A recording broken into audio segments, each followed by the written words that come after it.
Alright everybody, welcome back to Smith's Customs. You got Jacob here. Alright, what we're going to do, we're going to break down one of these injectors that we just removed out of this LBZ here. I got 4 of them here. We're only going to break down one.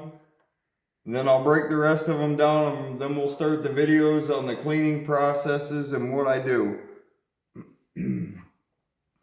Alright, so this is our first one. First thing I'm going to do, I'm going to go ahead and pop this little clip off here. We're going to get this return line off here. Get that off out of the way. You can see I got a little box here. I just cut the top off to put all my parts in. I'm going to go ahead and I'm going to remove the O-ring, get the O-ring off there. Straight in the trash with the O-ring. Never going to reuse that. Then we have our nozzle brush washer here. I'm going to go ahead and get that broke loose.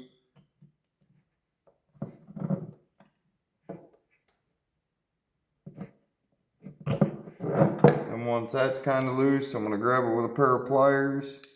Make sure you're only grabbing the brass part. I'm just going to twist that little guy there and work it right off. Right in the trash that thing goes too.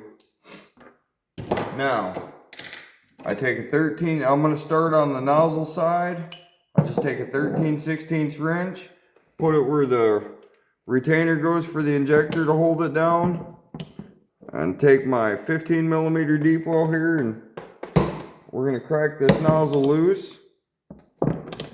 Okay, now we got the nozzle loose. I'm going to take my rag, I'm going to wipe this off real quick. I'm just trying to keep as much of this as clean as possible, so that way you guys will be able to see all the little parts. I'm going to go ahead and I'm going to spin this nozzle nut right off here.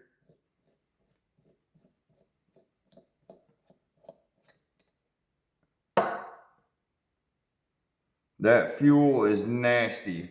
Now, with that being said, with that fuel being nasty, that tells me, because I've been trying to start this truck, that this truck still is full of the injectors are full of that old nasty fuel, which means, well, the injector wasn't firing. No fresh fuel made it through there, so this injector wasn't firing. We're going to go ahead, now that that nozzle nut's off, and I'm going to just grab that nozzle, wiggle it, and I'm going to pull it right off. Be careful. This sleeve normally stays on that nozzle. I'm going to pull that sleeve off, but there's a puck in there. You just hear that thing drop? There's a small puck inside there also. That puck is very important. Well, all the parts are very important, but that puck will cause a runaway motor if it is not in there. We'll get into that once I kind of go through the parts. You got 2 locator pins. I'm going to pull those out. Then once those parts are out, I actually take this injector body and I just kind of hold it up and tap it a little bit. And you can see that little spring come out. There's a spring. Now there is one more washer inside of there. I'm going to tap it again, and then that washer comes out. Now I'm going to zoom in on these parts real quick, go over it, and then I'm going to put them in the box, and then we'll start on the solenoid side of this thing. Alright, let me get over here. Kind of zoom in on this stuff real quick. Alright, so we have our nozzle nut, the nozzle. Actually, I'll pick this up and I'll show you also. Inside of this nozzle, that little piece right there, that center piece, that is actually a needle that is supposed to move. This one is going to be froze in there. I'm not even going to bother with it right now. I'm probably not going to bother with it at all. I'm not reusing this nozzle, so this does not matter to me. We have the small puck there. Then you have the sleeve. You have your 2 locator pins, a spring, and a washer. That's everything that makes up the nozzle side of this injector. So I'm going to put all those parts in the box. I'm going to put my box right here. I'm going to put all my parts inside the box. Then once I get all the parts in the box, we'll go ahead and we'll pull apart the solenoid side.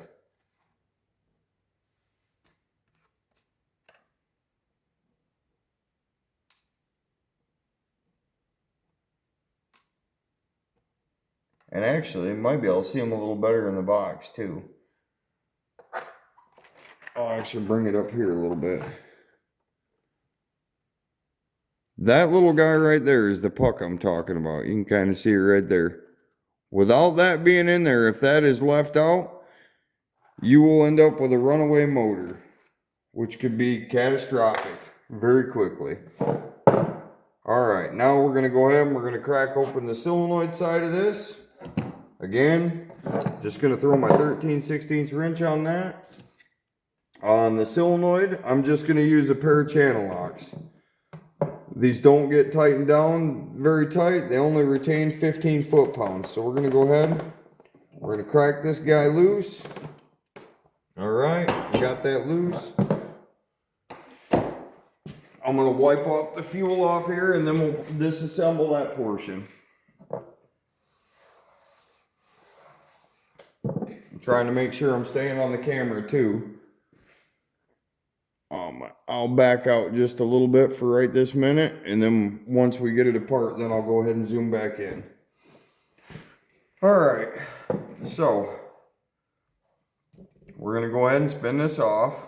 Once it gets close to the end, we're just going to slow down and do it gently.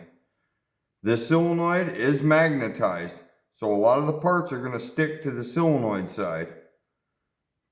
Keep in mind, there is an extremely small ball inside of here that you have to be very careful not to lose, and it would be very easy to lose. How do I know? Well, because I've done it myself. So, all right, we got the solenoid portion off. Now you have a puck, got a little puck there. You have a spring. Then you have a washer that goes on the plunger. You have this disc. Then you have the plunger.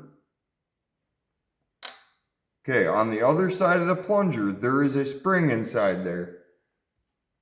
That spring will slide out. There's the spring.